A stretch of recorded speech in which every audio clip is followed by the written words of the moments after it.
Hi friends, இன்னைக்கு ஒரு mini vlog பார்க்கலாமா? டே பார்த்திங்கன்னா காலையிலேயே சூப்பராக ஸ்டார்ட் ஆகிடுச்சு. இன்றைக்கி பாப்பா வந்து பிரேக்ஃபாஸ்ட்டுக்கு பூரி தான் கேட்டிருந்தா. ஸோ பண்ணி கொடுத்துட்டு கொஞ்சம் நேரம் வந்து விளாண்டுட்டு இருந்தேன் அவள் கூட. நம்மலாம் பார்த்திங்கன்னா ஸ்கூல் விட்டு வந்துட்டு மோஸ்ட்லி விளாட்றது வந்து வீட்டுக்குள்ளே தான் விளாடுவோம். சாட்டர்டே சண்டேவும் வந்துட்டு நம்மளுக்கு அப்படி தான், வீட்டுக்குள்ளே இன்டோர் கேம்ஸ் மட்டும்தான் இருக்கும். வெளியில் வந்துட்டு ரொம்ப ரேராக தான் போய் விளாடுவோம். இப்போ வந்து குழந்தைங்க பார்த்திங்கன்னா வெளியிலேயும் போய் விளாட மாட்டுறாங்க, வீட்டுக்குள்ளேயே விளாட மாட்டுறாங்க, ஃபோன்லேயே வந்துட்டு ரொம்ப அடிக்ட் ஆகிட்டாங்க. ஸோ பாப்பா கிட்ட வந்து நான் ஒவ்வொன்றா சொல்லிகிட்டே இருப்பேன். என்னன்னு கேட்டிங்கன்னா, நம்ம வந்து இன்டோர் கேம் தான் நிறையா விளாடுவோம்னு சொல்லிட்டு இந்த மாதிரி கேம்ஸ்லாம் வந்துட்டு கொஞ்சம் கொஞ்சமாக பாப்பாவுக்கு வந்து சொல்லி கொடுத்துட்ருக்கேன்.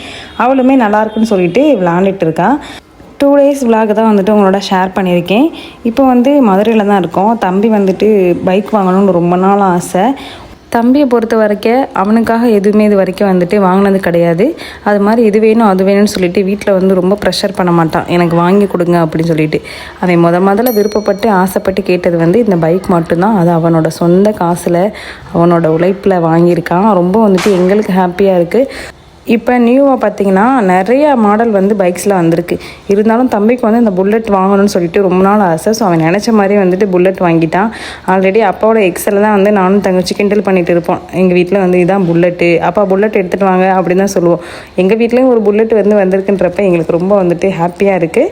அதுக்கப்புறம் வீட்டுக்கு வந்துட்டு கொஞ்சம் வெளியில் போக வேண்டிய வேலை இருந்துச்சு. அத்தை சித்தி எல்லாத்தையும் கூட்டிகிட்டு கொஞ்சம் பர்ச்சேஸ் மட்டும் பண்ண வேண்டியது இருந்துச்சு. அதுக்காக கடைக்கு போயிட்டோம். என்ன ஏது அப்படின்றத வந்துட்டு லாங் வீடியோ அவங்க கூட நான் வந்து ஷேர் பண்ணுறேன். இது போல் வீடியோஸ் பார்க்கணும் அப்படின்னா மறக்காமல் நம்ம பேஜை ஃபாலோ பண்ணிக்கோங்க. பாய்.